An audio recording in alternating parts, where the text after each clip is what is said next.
Eddie. I'm going to help you out with the Maya tutorial and really a lot of general art things as well. So it's probably going to take a couple seconds for me to load up Maya. So I want to go over, again, some general art things. You were actually touching on a lot of these with the same questions. So for instance, we use JPEGs for textures. We use PNGs for transparencies. Only use PNGs if you're using transparency. If you use PNGs for anything else, you might get some weird effects because it's going to assume that you're trying to do transparencies. And also what Nick was saying, you're going to be hitting your texture limit long before you hit your poly limit. We kind of like to keep things under 30,000 polys in a single scene. We're finding you can go above that since hardware is getting a lot better. But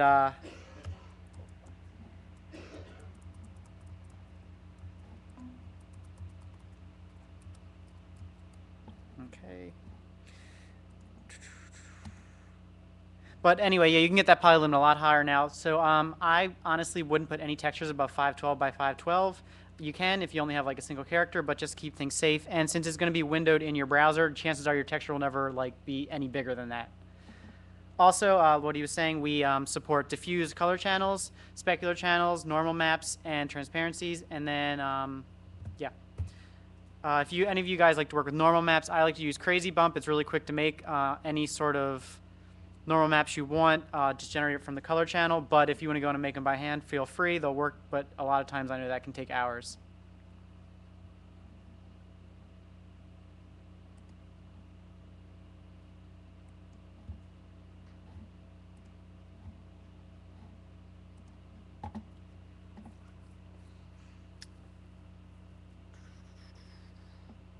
And if any of you guys get into animation, it's all skeleton based, soft bind. Okay, so in Maya, just normal, I'm just going to make a sphere here. Normal. Window,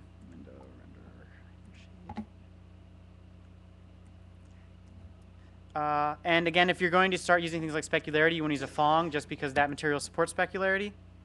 I'm going to drag this Phong onto it. And then you start going into the different channels, such as color channel. I'm going to attach a file. Let me see if there's anything just randomly on this computer I can add, much like Nick did.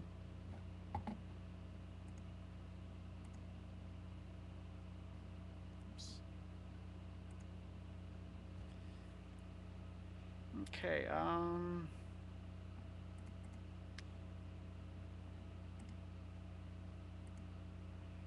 okay, I'll make this the color channel. Really doesn't make sense for a sphere, but you get the idea. Also, I'm going to go in here and it just depends on how you guys like working better. If any of you are using Maya, I like to use the Hypershade. So I have another file texture here. I'm going to make this one the specularity, so I'm going to go and find a specular color. Again, drag it on, and this is going to go into the specular color channel. And then I'm going to make a normal map. This is already pre-made. It's like a bump map, but it has a lot more levels of normals. I'm going to go in here, and to apply the normal map, you go into Other. You want Out Color, and you want to attach it to normal camera. If you guys don't feel like remembering that, we have a bunch of tutorials online that have sort of these graphical representations of what you're going to be doing to attach these, so in case you forget. And right now, so I have all of those attached to this. If you want to see it live in here, you go to Render High Quality Rendering. And this is it with all the channels. I don't have it lit very well, so you can't really tell, but it has all the different channels on it. Okay, now I want to export this. And like Nick said, we have an art exporter section.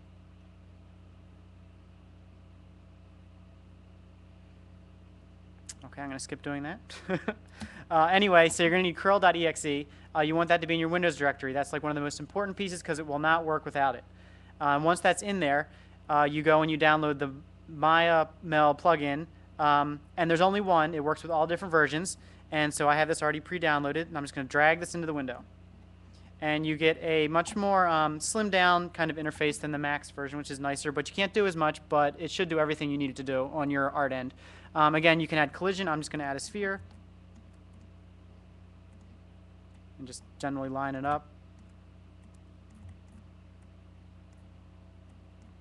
Close enough. And then again, you can add boxes. You can add keywords to help the searches. Again, you're not going to need to do containing classes or class name unless you really want to delve into something a little bit more complicated. Create center of mass. This tells an object where its center of mass is. So if it's like a can with a lot of liquid at the bottom, you want the center of mass near the bottom. And it gets represented as this locator. And again, if you want to use that as the way to calculate inertia, you just click this. You're not going to need to worry about backwards compatible with versions prior to 1.6 unless you're using something that was made last year, which you guys aren't. And then open in gallery setup page. This is for our gallery online if you looked on the website, if you want it to be an object that exists on its own. But again, you guys won't need to do that. And then once you're ready, you just click export scene. It's going to ask you for your username, and then your, it's okay, I don't need that. It's going to ask you for your username, and then it's going to ask you for your password, and then the name of the object. You hit export, and it exports to our library, and it'll show up inside of your personal library. And from there, if you're not using the same team name, you can share that amongst everyone in your team through permissions that you'll find in the library system. Animations work the same way. Like I told you, it all is based on skeleton and then bind skin, smooth bind. We don't use hard rigid binds, and we don't use animated vertex at all. It's to be joint based. And then again, once you set your keyframes, you can either do all frames in the timeline or a range of frames 0 to whatever. And so that's basically it. Do you guys have any questions about art in general or anything about the Maya exporter? Yeah. Can we change conscription? You can we do that now? Yes, we can do that now. I don't know that on the art side how to do it, but he can help you. And again, just basic tips. Yeah, you're going to hit your texture limit a lot sooner than your poly limit. Be careful to only use JPEGs. And animations are going to take a little bit longer to export using the Mel script.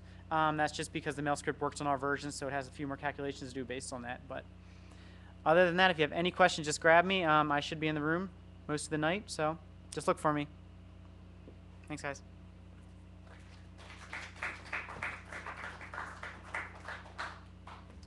I just want to quickly say, aside from Maya and Max, we also support Blender, which is free 3D modeling software. If you have any questions with that, it works very much the same way as the Maya exporter. Available on the site. You don't need curl to use it. If you have any questions, come talk to me.